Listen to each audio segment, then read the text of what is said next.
की शिकायला दिलं नाही. त्या माणसाचा अपमान वेळोवेळी झाला, काम करताना सुद्धा झाला, विदेशामधून आल्याच्या नंतर सुद्धा झाला. पण तरी पण त्या माणसाने राग ठेवला नाही ना. त्याच्या लेखणीमध्ये त्यांनी न्याय मिळवून दिला त्या गोष्टीला, की जेणेकरून दुसऱ्यासोबत, माझ्यासोबत जे झालं ते दुसऱ्यासोबत होऊ नये. ह्यालाच बोलतात क्रांती, समजलं. आणि ही क्रांती मानवी जगात. हा, त्याच्यानंतर काही लोकांनी history of establish of Shrinath national park, तर आपण इथपर्यंत पोचलो. तर न्याय मिळवून दिला. तर माझं तर म्हणणं काय माहिती आहे, की तुम्ही प्रत्येकाने तुमच्या फील्डमध्ये, कोण फुटबॉल खेळणारा असेल, कोणतरी पॉलिटिक्सच्या हाताखाली काम करतो किंवा त्याचा कार्यकर्ता असेल, तर त्याच्यामध्ये सुद्धा करिअर करणाऱ्या भरपूर गोष्टी आहेत. मी म्हणतो पॉलिटिकलमध्ये तर एवढ्या करिअर करणाऱ्या गोष्टी आहेत. त्याच्यासाठी तुम्हाला USA मॉडेल व्यवस्थित अभ्यासणं गरजेचं आहे. USA बघा जेवढ्या गोष्टी आहेत, म्हणजे छोट्यापासून मोठ्यापर्यंत, त्याच्यावर नेटफ्लिक्सवरती सिरीजसुद्धा एक आहे पॉलिटिक्सवरती, आणि बेस्ट आहे. जरुरी नाही की तुम्हाला फक्त मॅनेजमेंट समजलं पाहिजे, की एक्झॅक्टली काम नेत्यासाठी कशा पद्धतीने केलं जातं, किंवा ते कसं काम करून घेतात, किंवा इतर बाकीच्या गोष्टी, तर तुम्ही होता. आणि पॉझिटिव्हली ऑब्व्हियसली एक गोष्ट ऑब्व्हियसली कधी पण असणार, अनपढ लोक ते वेगळ्या टॉपिकवरती, रोजगार, शिक्षण ह्या सगळ्या किंवा आरोग्य आहे सोडून इतर टॉपिकवर करतील. तुम्ही त्याच्यावरती प्रतिक्रिया देण्यापेक्षा किंवा त्याचं अपोजिशन करण्यापेक्षा तुम्ही कृतीवर ध्यान द्या. आणि ते जर केलात ना, तर आज ना उद्या भले तुम्ही पॉलिटिक्समध्ये राहा किंवा नको राहा, पण तुम्ही केलेल्या कामाचा मोबदला तुम्हाला नक्की मिळणार. कारण एवढे आउटसोर्सिंग एजन्सीज आणि पोर्टल आलेले आहेत. आणि ह्या गोष्टी मला अगोदर माहिती नव्हत्या. या गोष्टी बाहेर पडल्याच्या नंतर फॉरेनरच्या सोबत राहताना मग नंतर गोष्टी समजल्या. कारण बिझनेस करणं किंवा एखाद्या संकल्पनेसाठी पैसे उभे करणं हे त्यांच्यासाठी म्हणजे चुटकी आहे. असं टिचके वाजवले की पैसे होतं. आपल्याकडे कसं आहे माहिती आहे, भरपूर पहिली गोष्ट सुरुवात होते, आपल्या जवळ असणारे लोकच त्याला अपोज करतात. कारण ते मुळात त्यांना तेवढी बौद्धिक पात्रता नसते की त्या गोष्टी समजून घेणं. म्हणजे तिथून पहिली तुमची लढाई, आणि मग तिथेच काही जणं गिवअप करतात.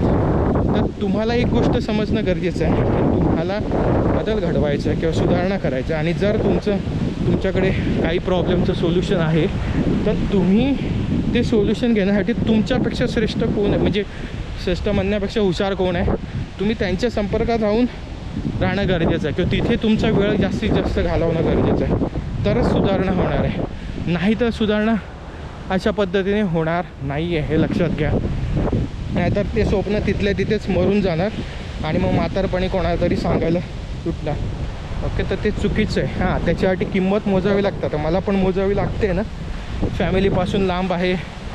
हां, मी पण इमोशनल होतो कधी कधी, पण इमोशनल करून काय करायचं. तुम्ही ठरवलं आहे तर ते पूर्ण होणं गरजेचं आहे. कारण इमोशनल राहून घर चालत नाही. ह्या गोष्टी आहेत ना, असं आहे. आणि आज ना उद्या जर कंटिन्युटी ठेवला तर होतं. आणि एक लक्षात घ्या, त्या थॉमस अल्वा एडिसनने त्याचे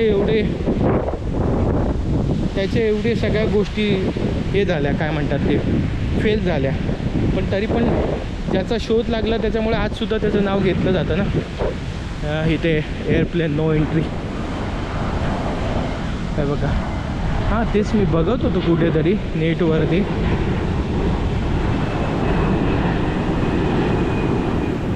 त्यांनी दाखवलं आहे की प्लेन जाताना येताना तिथून तुम्ही डायरेक्टली हे घेऊ शकता, असं आहे.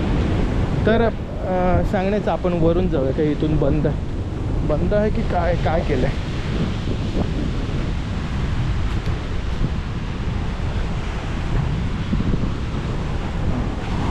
पाण्यामुळे. तर हां, तुम्हाला काय सांगत होतं बघा, विसरून गेलो त्या सगळ्या बाबतीमध्ये. हां, तुम्हाला एक गोष्ट ही पण समजून घ्यायला पाहिजे की डॉक्टर बाबासाहेब आंबेडकरांनी ज्यावेळी हिंदू धर्माचा त्याग करून बौद्ध धर्मामध्ये गेले, त्यावेळीसुद्धा त्यांनी लगेच डिसिजन घेतलं नव्हतं. म्हणजे कुठलाही अनपढ माणसासारखा रागासारखा डिसिजनने त्यांनी तो अभ्यास केला आणि त्याच्यानंतर ह्या सगळ्या गोष्टी केल्या की बाबा नाही बाबा, आपल्याला हे करायचं आहे आणि अभ्यास सगळ्या गोष्टीचा अभ्यास करून त्यांना समजलं की गरीब लोकांना किंवा माझ्या ओके एंट्री नाही आहे, गरीब लोकांना किंवा या सगळ्या गोष्टींना कशा पद्धतीने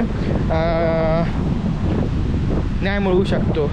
आणि त्यावेळी मला पण कधी कधी असा प्रश्न पडतो की मग धर्माची गरजच काय होती, गरीब होतो आम्हाला मार्ग सापडायला पाहिजे. आणि एवढे हुशार होते की जसे आता तिकडे काय म्हणतात तामिळनाडूला तिकडे त्या साईडला एक काही लोकांनी आपापले रिलिजन निर्माण केल्याने आहे, तशा प्रकारे शिकलेल्या माणसाने केलं असतं, पण त्यांनी तसं नाही केलं. आणि जे काय केलं ते एकदम म्हणजे न कळत म्हणतात ना रामबाण उपाय असल्यासारखं करून दिलं.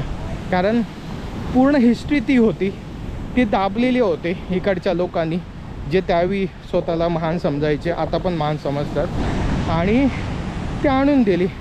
म्हणजे बोलतात ना खरी घर वापसी म्हणतात ना, ती ह्याला आहे की जे लोकांना माहिती नव्हतं तर ते पुन्हा जगासमोर त्यांनी आणून दिला नाही. ओके, आणि आज लोक मिरवतात आहे पण नावं दुसऱ्या तिसऱ्याचे घेतात आहे. ओके, तर असो, त्या क्रेडिट घेण्यामध्ये त्याच्यामध्ये वरचढ करण्यामध्ये नाही आहे, कारण ती वेगळी लढाई होती. आताची लढाई खरी काय आहे लोकांची बघा, लोकांना शिक्षण भेटत नाही आहे.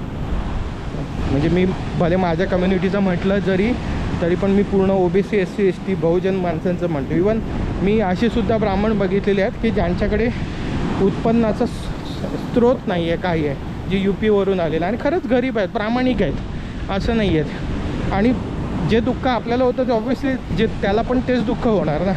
तो भले त्याचं नाव काहीतरी पांडे आहे, शर्मा आहे म्हणून असं म्हणता येणार नाही ना, हे चुकीचं आहे.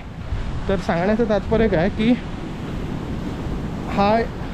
ही गोष्ट समजणं गरजेचं आहे की दुःख सर्वांना समान होते, फक्त माणसाने ते वर्गवारी वाटणी करून ठेवलं नाही आहे, आणि म्हणून तुम्ही त्याला टीका करत असाल तर ते चुकीचं आहे.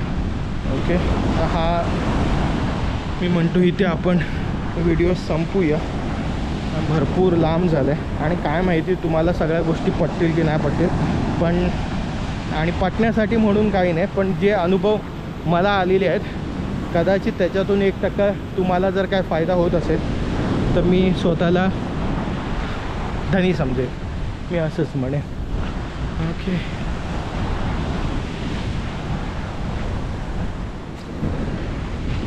हे म्यानमारमधून येऊन वर्कर लोक इथे कामं करतात बिचारे, त्यांच्याकडे भरपूर आत्ताची सिच्युएशन एकदम खराब आहे.